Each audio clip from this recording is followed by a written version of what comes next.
ಬಾಗಲಕೋಟೆ ನಗರದ ಇಂದು ಮಾನ್ಯ ಶ್ರೀ ಗೋವಿಂದ ಕಾರಜೋಳ ಅವರಿಂದ ಭರ್ಜರಿ ಪ್ರಚಾರ. ನಗರದ 15-16ನೇ ವಾರ್ಡ್ನಲ್ಲಿ ಬಿಜೆಪಿ ಅಭ್ಯರ್ಥಿ ವೀರಣ್ಣ ಚರಂತಿಮಠ ಪರ ಮನೆ ಮನೆ ತೆರಳಿ ಮತಯಾಚನೆ ಮಾಡಿದರು. ಬಿಜೆಪಿ ಅಭ್ಯರ್ಥಿ ವೀರಣ್ಣ ಚರಂತಿಮಠ, ರಾಜ್ಯಸಭಾ ಸದಸ್ಯ ನಾರಾಯಣ ಸಾಭಾಂಡಗೆ, ಡಾ ದೇವರಾಜ ಪಾಟೀಲ, ಅಯ್ಯಪ್ಪ ವಾಲ್ಮೀಕಿ, ಸಲೀಂ ಮೋಮಿನ ಸೇರಿದಂತೆ ಹಾಗೂ ಬಿಜೆಪಿ ಕಾರ್ಯಕರ್ತರು ಉಪಸ್ಥಿತಿಯಿದ್ದರು.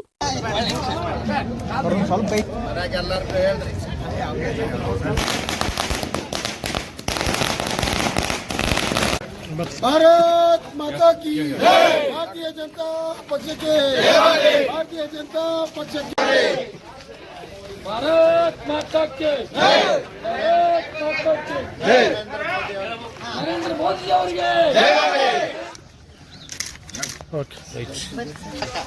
करी मनाಗ ಸೈಡ್ ಗೋರ ನಾವು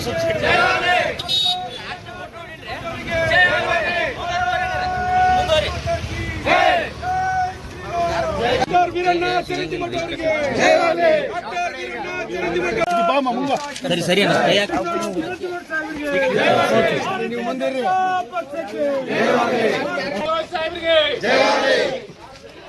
भारत माता के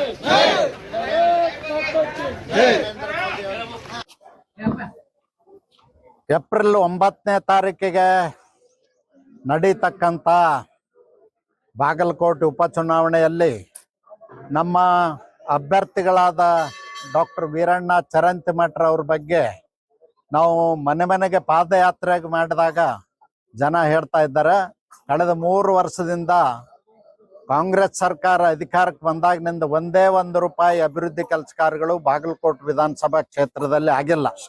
ವೀರಣ್ಣ ಚರಂತಿಮಠರವರು 3,000 ಕೋಟಿಗಿಂತಲೂ ಹೆಚ್ಚು ಅನುದಾನವನ್ನು ತಂದು ಭಾರತೀಯ ಜನತಾ ಪಕ್ಷ ಅಧಿಕಾರದಲ್ಲಿದ್ದಾಗ ಯಡಿಯೂರಪ್ಪನವರು ಮತ್ತು ಬಸವರಾಜ ಬೊಮ್ಮಾಯಿ ಅವ್ರ ಸರ್ಕಾರದಲ್ಲಿ ಮಾಡಿರ್ತಕ್ಕಂಥ ಅಭಿವೃದ್ಧಿ ಕೆಲಸ ಕಾರ್ಯಗಳನ್ನು ನೆನೆಸ್ಕೊಳ್ತಾ ಇದ್ದಾರೆ.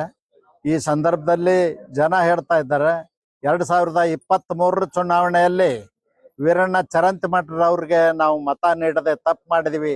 ಈ ಸಾರಿ 50,000ಕ್ಕಿಂತಲೂ ಹೆಚ್ಚು ಅಂತರದಿಂದ ವೀರಣ್ಣ ಚರಂತಿಮಠರವ್ರನ್ನ ಗೆಲ್ಲಿಸ್ತೀವಿ ಅಂತ ಹೇಳಿ ಬಾಗಲಕೋಟೆ ವಿಧಾನಸಭಾ ಕ್ಷೇತ್ರದ ಮತದಾರರು ಹೇಳ್ತಾ ಇದ್ದಾರೆ.